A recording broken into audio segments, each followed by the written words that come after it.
জরুরি জরুরি 4-5টা দোয়া যেমনি বললাম, সঙ্গে সঙ্গে লুঙ্গিয়ে সামটে নিয়ে দৌড় দিলাম বাড়ির পানে। কেন দৌড়ে এলাম? বাড়ির দিকে ঘরের ভেতরে যাব এবং বিবির কাছে বসবো, আর বিবির সাথে মিলেমিশে একটু গল্প করবো, তো মনটা ভালো হবে। বিবির সঙ্গে মিলতে গিয়ে জিকির ছাড়া পড়ে গেল। 1 2 নম্বর, আজান কটাতে হচ্ছে?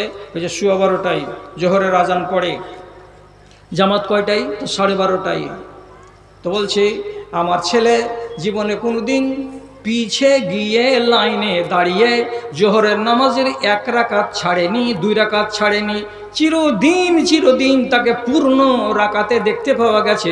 কেন? যে রাইট টাইমে মসজিদে এসে নফল আদায় করেছে, সুন্নাত পড়েছে, তারপরে ফজরে দাঁড়িয়েছে। অতএব আমার বেটার আগেকার ঈমান ছিল আলাদা, কিন্তু এখন আমার বেটা বাড়ি থেকে নামাজি আসছে, তো কোনোদিন দেখছি জোহরে 1 রাকাত ছাড়া পড়ে গেছে, কোনোদিন দেখছি 2 রাকাত ছাড়া পড়ে গেছে। এমন কেন হচ্ছে? কারণটা কি?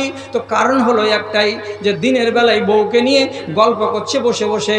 তো বউয়ের সাথে গল্প করা হারাম নয়, দিনের বেলায় নিজের স্ত্রীর কাছে শুয়ে থাকা হারাম নয়, এগুলো সবই হালাল কাজ। কিন্তু আবু বকর সিদ্দিক দেখতে পেয়েছিলেন আমার বেটা আমার বউটার সঙ্গে, আমার বৌমার সঙ্গে বেশি মাখামাখি করার জন্য আমার ছেলেটা একটু কেমন যেন গাফেল হয়ে যেতে লেগেছে, আর আমার ছেলেটার ঈমানটা যেন দুর্বল হয়ে যাচ্ছে।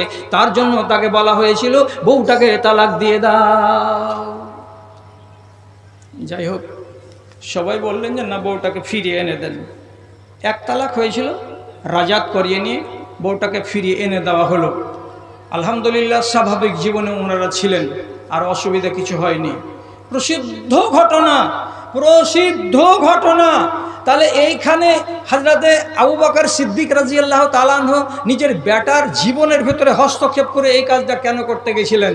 কারণটা হিসাবে আর আপনাকে খুলে বলতে হবে যে ঈমানের রাস্তাতে যদি কেউ বাধা বিপত্তি হয়ে দাঁড়ায়, তাহলে সে বাধাটাকে সরাতে হবে। এটাই না কথা আপনাকে বলেছিলাম সূরা মুজাদিলার 22 নম্বর আয়াত পড়ে। কতটি আপনি ছাড়বেন? যেটা প্রসঙ্গ ছিল সব তো আদায় হবে না, সময় কাছে চলে আসছে, আর অল্পক্ষণ আমি আছি। আপনার দুশমন হচ্ছে আপনার স্ত্রী, আপনার দুশমন হচ্ছে আপনার আওলাদ, আপনার দুশমন হচ্ছে আপনার মা বাবা, আপনার দুশমন হচ্ছে আপনার মাল, আপনার দুশমন হচ্ছে আপনার ঈমানের বন্ধু, আপনার দুশমন হচ্ছে 1 নম্বর জানি দুশমন, সেটা হচ্ছে ইবলিস শয়তান। এতগুলো থেকে আমাকে সাবধানে থেকে আমার ঈমানটাকে পাকা করে আমাকে কবরে যেতে হবে। আর যদি ঈমানের পথে কেউ বাধা হয়ে দাঁড়াই, তুমি বাপ হতে গেলেও আমি তোমাকে চাই না, তুমি মা হতে গেলেও আমি তোমাকে চাই না, তুমি বিবি হতে গেলেও আমি তোমাকে চাই না, তুমি বেটা হতে গেলেও আমি তোমাকে চাই না, তুমি স্বামী হতে গেলেও আমি তোমাকে চাই না। শেষ কথা বলছি, শেষ কথা। রাসূলুল্লাহ হিজরত করে মদিনা চলে এসেছেন। রাসূলুল্লাহর বেটি হযরতে যায়েনব রাদিয়াল্লাহু তাআলা আনহা, পাকা মুসলমান মেয়ে। জামাইয়ের নাম আবুল আস, ভাইরা বেটা, আবার হলো জামাই। মক্কার জীবনে রাসূলুল্লাহর 13 বছরের ভিতরে জামাই মুসলমান হয়নি। তারপরে বদর যুদ্ধের দিন জামাই নেমে গেল শ্বশুরের বিরুদ্ধে যুদ্ধের ময়দানে। রসুল বড় বড় চোখ করে দেখছেন আর বলছেন, ওরে জামাই বাবু, তুমি যদি তাল পাও তো শ্বশুরকে কাটবা, আর আমি শ্বশুর যদি তাল পাই তো তোমাকে কাটবো। আমরা শ্বশুর এবং জামাই এমনই সম্পর্কের যে তোমার ঈমান আলাদা আর আমার ঈমান আলাদা। ধরা পড়ে গেল আবুল আস। 70 জন কয়েদিকে মসজিদের চারিদিকে বিভিন্ন বাড়িতে সবকে বেঁধে বেঁধে রাখা হলো। রাসূলুল্লাহ খবর পাঠালেন মক্কার লোক, আসামিকে ছাড়িয়ে নিয়ে যাও টাকা দিয়ে, বিনা পয়সায় আসামি ছুটবে না। রাসূলুল্লাহর বেটি হযরতে যায়েনব রাদিয়াল্লাহু তাআলা আনহা, কিচ্ছু ছিল না, গলাতে একটা সোনার হার ছিল, সেটাই দিয়ে পাঠিয়ে দিলেন মদিনায়। রাসূল করিম মসজিদে বসে আছেন, তার সামনে বাহক এসে সোনার চেনখানা রাসূলের হাতে তুলে দিয়ে বলছেন, এই চেনখানা দেওয়া হলো আবুল আসকে মুক্তি দেওয়ার জন্য, এই সোনার চেনখানা রেখে নিয়ে আবুল আসকে ছেড়ে দেন। রাসূলুল্লাহ যেমনি দেখলেন সোনার চেনখানা, চোখ দিয়ে মোটা মোটা 2 ফোঁটা পানি বেরিয়ে গিয়ে গাল পর্যন্ত নেমে এলো। সাহাবায়ে কেরাম বুঝে উঠতে পারলেন না ঘটনাটা কি। তখন আল্লাহ পাকের রাসূল বললেন, ওরে আমার সাথীরা, জানো কি জানো না তোমরা, এই হারখানা যখন দেখলাম তখন আমার প্রথম স্ত্রী হযরতে খাদিজাকে বলে আমার মনে পড়ে গেল। এই হারখানা খাদিজার গলায় ছিল যতদিন আমার কাছে এসে খাদিজা বেঁচে ছিল। যেদিন বেটি জাইনাবকে বিদায় করে শ্বশুর বাড়ি পাঠানো হলো, তখন আমার বিবি নিজের বেটির গলার হারখানাকে তুলে বিদায় করে দিয়েছিল। সেই হারখানা আজ আমার বেটি তার কাছে নিদর্শন হিসাবে রেখেছিল, কিন্তু হাতছাড়া হয়ে গেল। আজকে জমা হলো কোথায়? তো মুসলমানদের বাইতুল মালে।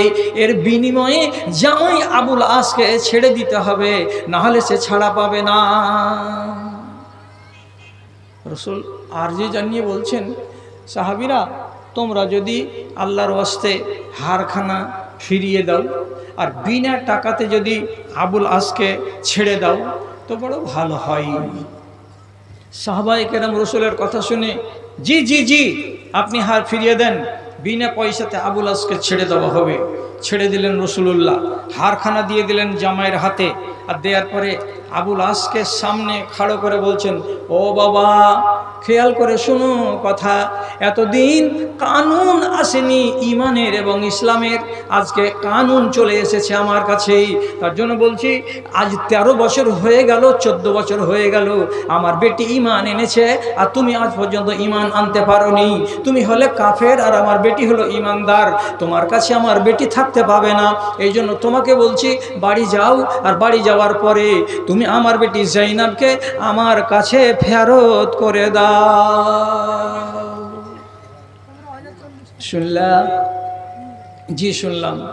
বুখারীর রিওয়ায়াত, নবীজি পরিষ্কার করে আলোচনাতে বলেছেন, ইন্নাহু কাল্লামানি ওয়া সাদাকানি ওয়া ওয়াফানি ওয়া ওয়াদানি ওয়া ওয়াফানি ওয়াফানি।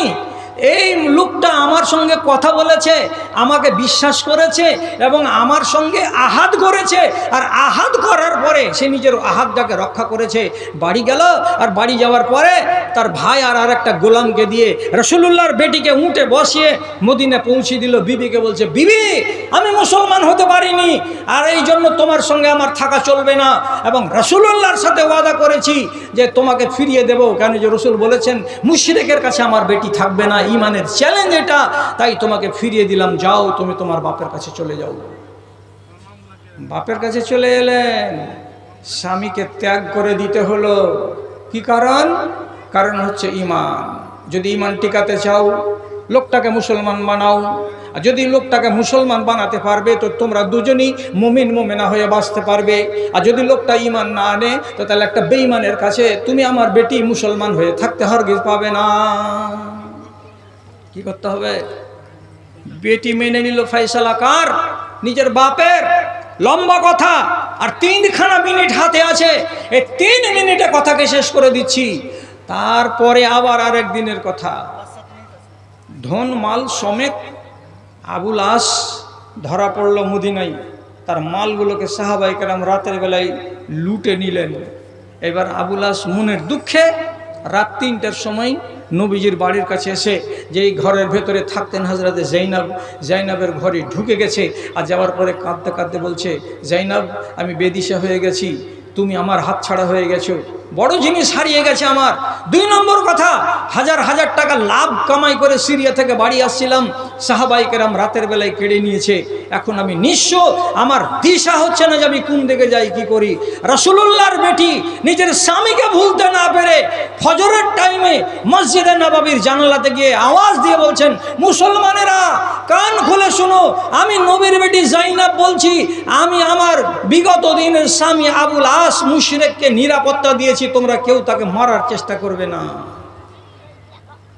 রাসূলুল্লাহ সালাম ফিরে দিয়ে তড়ি ঘড়ি দৌড়ে আসছেন বাড়ি। আসার পরে বলছে, বেটি কোন কাজ করেছো? জামাই এসেছে বাড়ি নাকি? বলছে, হ্যাঁ বাজান, রাতের বেলায় সব মাল লুট হয়ে গেছে, মনের দুঃখে চলে এসেছে, এখানে আমার ঘরের ভিতরে আছে। তখন রাসূলুল্লাহ আবার নিজের বেটিকে বলছেন, আকরিমি মাসওয়াহু ওয়ালা তাকরাবি ইলাইহি, ওরে আমার বেটি, শুনো রে শুনো, খবরদার কথাটাকে অমান্য করো না। তোমার ঈমান তোমার কাছে আছে, ঈমানকে যদি বাঁচাতে হয় তো তাহলে লোকটার সঙ্গে তুমি সদ্ব্যবহার করো, এটা ঠিক আছে। বাকি ওর কাছে রাত কাটাবার চেষ্টা করো না, ওর কাছে তুমি স্ত্রী হিসাবে যেও না, ও যেন তোমাকে স্ত্রী হিসাবে তোমার গায়ে হাত না লাগাতে যাই। তোমার উপরে ও হারাম আছে আর তুমি ওর উপরে হারাম আছো, তবে মানবিক হিসাবে, খালাতো ভাই হিসাবে তাকে পানি দাও, নাস্তা দাও, খাবার দাও, এছাড়া একটুও যেন মামলাটা আগে না বেড়ে যায়।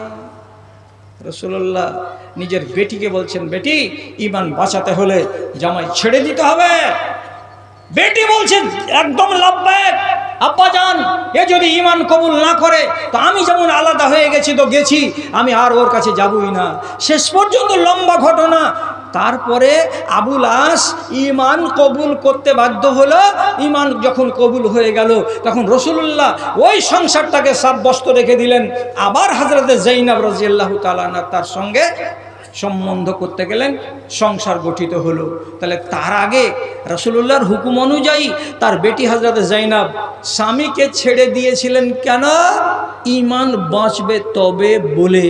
যদি না ছাড়তেন আল্লাহর কোরআনকে অবজ্ঞা করা হতো যে একজন মুমিনা মেয়ে ছেলে একটা কাফেরের কাছে কি করে রাত কাটাতে পারে, আর ওই যদি কোরআনকে অবজ্ঞা করা যায় তাহলে বুকে ঈমান থাকবে না।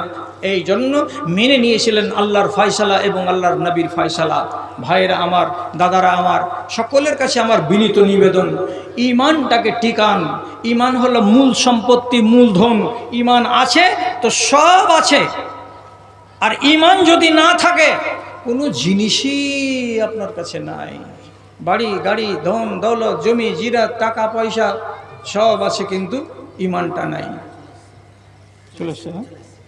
আচ্ছা, আলহামদুলিল্লাহ, যেটা তো মাসলাহাত আছে আল্লাহ তাআলা। আচ্ছা ঠিক আছে, তো আলহামদুলিল্লাহ। এবার আমার যেটা সময় বরাদ্দ ছিল 12:15, আমার ভাই মাওলানা আবু তাহের সালাফি সাহেব আমাকে বলে দিয়েছিলেন, তো সেই কাঁটা এবার ঠিক জায়গাতে এসে পৌঁছে গেছে। তো আমি আমার বক্তব্যের এখানে ইতি টেনে দিয়েছি। যদি আপনাদের মনের ভেতরে কাউরি কোনো রকমের সংশয় থাকে তাহলে যেগুলো ঐতিহাসিক সূত্র থেকে বর্ণিত হয়েছে সেগুলোকে ইতিহাস বলে মানতেই হবে। আর যেটা হাদিসের সূত্র থেকে এসেছে সেখানে যদি ভুল হয়ে যায় তাহলে ভুলকে কবুল করার মানসিকতা আল্লাহ তাআলা আমাকে দিয়েছেন। কেউ আমাকে শুধরে দেবেন, আলহামদুলিল্লাহ, আপনি জাযায়ে খায়ের পাবেন আল্লাহ তাআলার কাছ থেকে। আপনি ভালো থাকুন, আপনারা ঈমান আমানে থাকুন। আল্লাহ রাব্বুল আলামিন আপনাদের ঈমানের হেফাজত করুন। আপনাদের সর্বাঙ্গীন সুখ এবং শান্তি ইহলৌকিক জীবনে এবং পরলৌকিক জীবনে আল্লাহর কাছে কামনা করে এখানে ইতি টেনে দিলাম। আল্লাহ হাফেজ। আসসালামু আলাইকুম ওয়া রাহমাতুল্লাহি ওয়া বারাকাতুহু।